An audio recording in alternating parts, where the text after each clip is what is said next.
ख्वाब में रोना कैसा है। वीडियो स्टार्ट करने से पहले मेरे चैनल को सब्सक्राइब ज़रूर कीजिएगा और बेल आइकन को ज़रूर क्लिक कीजिएगा। अगर ख्वाब में देखे कि उसके चेहरे पर रोने से निशान पड़ गए हैं तो दलील है कि उसको नेक काम के बायस लोग ताने मारेंगे। हज़रत इब्राहीम किरमानी रहमतुल्लाह अलैह ने फरमाया है कि ख्वाब में रोना साहिब ख्वाब के लिए खुशी और हक ताला की बख्शिश है। अगर ख्वाब में देखे कि गुनाह पर या किसी इल्म की महफिल या कुरान मजीद पढ़ने पे रोया है या और ऐसे मौके पर जो इसके मुशाबह है तो खुदा ताला के करम पर दलील है जो अपने फजल से उस पर रहमत करेगा और उसके गुनाह बख्शेगा।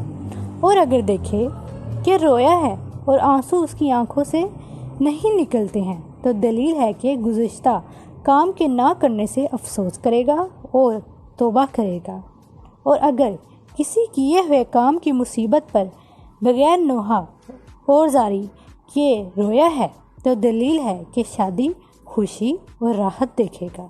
हज़रत जाफ़िर सादिक रज़ी अल्लाह अन्हा से रवायत है, अगर ख्वाब में देखे कि रोया है और फिर हंसा है दलील है कि उसकी मौत करीब है।